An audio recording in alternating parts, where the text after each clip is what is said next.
Hello, my favorite people. Today, let's read chapter 2 in the Wizard of Oz. So, let's recap what was going on in the first chapter. So far, in the first chapter, we met our characters, Dorothy and Toto, her little black dog. We met Aunt Em and who was the uncle's name? Uncle Henry, right? And we know that they live in Kansas and that they live in the prairie where it's flat. A lot of dirt and dust and whatnot. We know that they have animals because Uncle Henry suddenly knew that there was a storm coming. They didn't have sirens or anything, right? This was before we had tornado sirens. And so he saw one out in the distance, had to go take care of the animals out in the barn. Aunt Em went to the storm cellar, which was just a hole in the ground in their house. Very different from our cellars and our basements now. So all of a sudden, the cyclone, they call it a cyclone. We normally call them tornadoes here. The cyclone picked up the house and is whirling it around.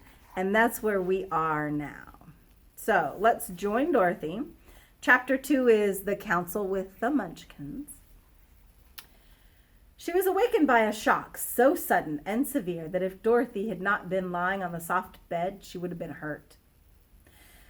As it was, it made her catch her breath and wonder what had happened. And Toto put his cold little nose under her face and whined. Dorothy sat up and noticed the house was not moving, nor was it dark, for the bright sunshine came in at the window, flooding the little room. She sprang from her bed and with Toto at her heels, ran and opened the door. The little girl gave a cry of amazement and looked around her, her eyes growing bigger and bigger at the wonderful sights she saw. The cyclone had set the house down very gently for a cyclone, in the middle of a country of marvelous beauty. There were lovely patches of greensward all about, with stately trees bearing rich and luscious fruits. Banks of gorgeous flowers were on every hand, and birds with rare and beautiful feathers sang and fluttered in the trees and bushes. A little way off was a small brook, rushing and sparkling along between two green banks, murmuring in a voice very grateful to the little girl who had lived so long on the dry, gray prairies. So a brook is like a little stream or a little creek, okay? So it's just a little body of water, right, rushing down. While she stood looking eagerly at the strange and beautiful sights, she noticed coming towards her a group of the weirdest people she had ever seen. They were not as big as grown folk as she had always been used to, but neither were they very small. In fact, they were about as tall as Dorothy, who was well grown for a child her age, although they were, as far as she could tell, many years older. 3 were men and 1 a woman, and all were oddly dressed. They wore round hats that rose to a small point a foot above their head, with little bells around the brim. Right, that's the outside, right? The brim. That tinkled sweetly as they moved. The hats of the men were blue. The little woman's hat was white, and she wore a little white gown that hung in pleats from her shoulders. Over it were sprinkled little stars that glistened in the sun like diamonds. The men were dressed in blue of the same shade as their hats, and wore well-polished boots with a deep roll of blue at the top. The men, Dorothy thought, were about as old as Uncle Henry, for 2 of them had beards, but the little woman was doubtless much older. Her face was covered with wrinkles, her hair was nearly white, and she walked rather stiffly. When these people drew near the house where Dorothy was standing in the doorway, they paused and whispered among themselves, as if afraid to come any closer. But the little woman walked up to Dorothy and made a low bow and said in a sweet voice, "You Welcome, Miss Noble Sorceress, to the land of the Munchkins. We are so grateful for having killed the Wicked Witch of the East and for setting our people free from bondage. So here, bondage means that they were like prisoners, right? They didn't have any freedoms, okay? Dorothy listened to this speech with wonder. What could the little woman possibly mean by calling her a sorceress and saying she had killed the Wicked Witch of the East? Dorothy was an innocent, harmless little girl who had been carried by a cyclone many miles from home and had never killed anything in all her life. But the little woman evidently expected her to answer, so Dorothy said with hesitation, "You are very kind, but there must be some mistake. I have not killed anything." "Your house did anyway," replied the little old woman with a laugh. "And that is the same thing, see?" she continued, pointing to the corner of the house. "There are her 2 shoes sticking out from under the block of wood." Dorothy looked and gave a little cry of fright.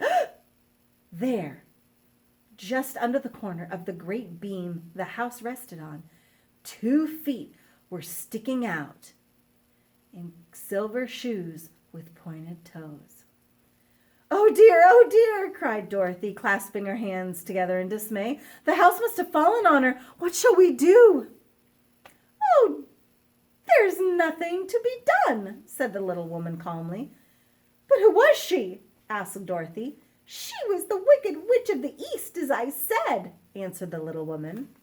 "She has held all the Munchkins in bondage for many years, making them slave for her night and day, and now they're all set free and grateful for you." "Who are the Munchkins?" asked Dorothy. "They are the people who live in this land of the East where the Wicked Witch ruled." "Are you a Munchkin?" asked Dorothy. "No, but I am their friend, although I live in the land of the North. When they saw the Witch of the East was dead, the Munchkins sent a swift messenger to me, and I came at once. I am the Witch of the North." "Oh, gracious," cried Dorothy. "Are you a real witch?" "Yes, indeed," answered the little woman. "But I am a good witch, and the people love me. I am not as powerful as the Wicked Witch who ruled here, or I should have set the people free myself." "But I thought all witches were wicked," said the little girl, who was half frightened at facing a real witch. "Oh, no, that is a great mistake. There are only 4 witches in all of the land of Oz, and 2 of them, these who live in the north and the south, are good witches. And those who dwell in the east and the west were indeed wicked witches. But now that you have killed one of them, there is but one wicked witch in all of the land of Oz, the one who lives in the west." "But," said Dorothy after a minute's thought, "Aunt Em told me that all witches were dead years and years ago." "Who's Aunt Em?" inquired the little woman. "She is my aunt who lives in Kansas, where I come from." The Witch of the North seemed to think for a time, with her head bowed and her eyes upon the ground, and then she looked up and said, "I do not know where Kansas is, for I have never heard of that country mentioned before. But tell me, is it a civilized country?" "Oh, yes," replied Dorothy. "Then that accounts for it. In the civilized countries, I believe there are no witches left, nor wizards, nor sorceresses, nor magicians.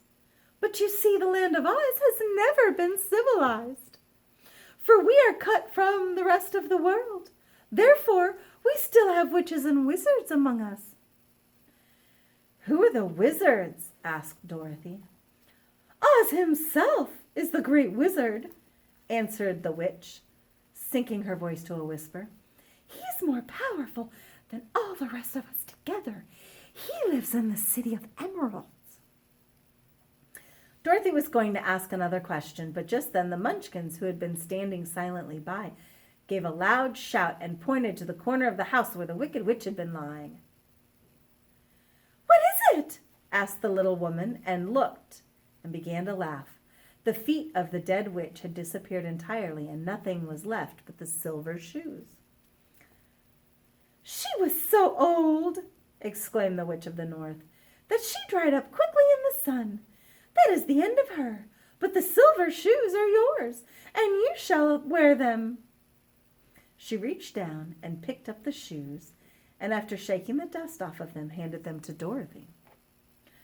"The Witch of the East was proud of these silver shoes," she said to one of the Munchkins, "and there is some charm connected with them. But what it is, we never knew." Dorothy carried the shoes into the house and placed them on the table. Then she came out again to the Munchkins and said, "I am anxious to get back to my aunt and uncle, for I am sure they are worried about me. Can you help me find my way?" The Munchkins and the witch first looked at one another and then at Dorothy, and then shook their heads.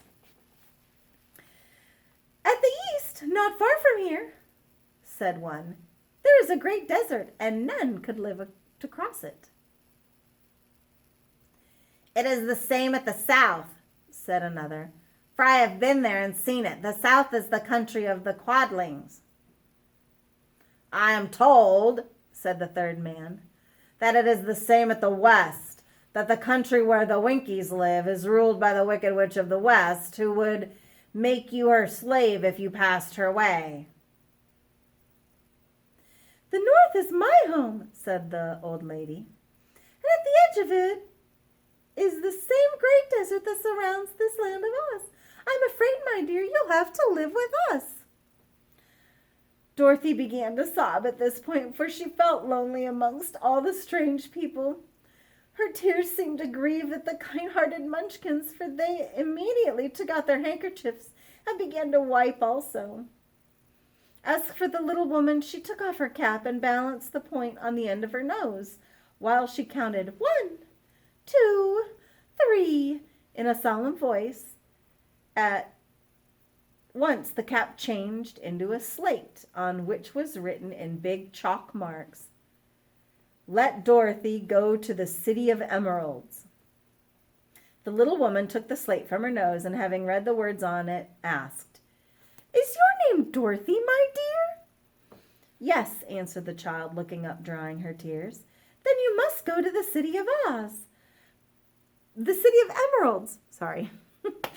You must go to the City of Emeralds. Perhaps Oz will help you." "Where is this city?" asked Dorothy. "It is exactly in the center of the country, and is ruled by Oz, the great wizard I told you of." "Is he a good man?" answered the girl anxiously. "He's a good wizard. Whether he is a man or not, I cannot tell, for I have never seen him." "How can I get there?" asked Dorothy. "You must walk. It is a long journey through a country that is sometimes pleasant and sometimes dark and terrible. However, I will use all the magic arts I know to keep you from harm." "Won't you go with me?" pleaded the girl, who had begun to look upon the little old woman as her only friend. "No, I cannot do that," she replied, "but I will give you my kiss, and no one will dare injure a person who has been kissed by the Witch of the North." She came close to Dorothy and kissed her gently on the forehead. Where her lips touched the girl, they left a round, shining mark, as Dorothy soon found out later. The road to the City of Emeralds is paved with yellow brick," said the witch. "You cannot miss it. When you get to Oz, don't be afraid of him, but tell him your story and ask him to help you. Goodbye, my dear." The three Munchkins bowed low to her and wished her a pleasant journey, after which they walked away through the trees. The witch gave Dorothy a friendly little nod, whirled around on her left heel 3 times, and straightway disappeared, to the much surprise of little Toto, who barked after her loudly enough when she had gone, because he had been afraid even to growl while she stood by. But Dorothy, knowing her to be a witch, had expected her to disappear in just that way, and was not surprised in the least. That is the end of chapter 2. Wow. Okay. So, big change between the movie and the book. Do you know what it is? Do you know what it is? Oh my goodness. Think about it. Think about the movie. Think about what the Wicked Witch of the East was wearing when the house dropped on her. And think about what she was wearing in the movie and in the book. Okay? So, thank you for listening. Don't forget to be awesome.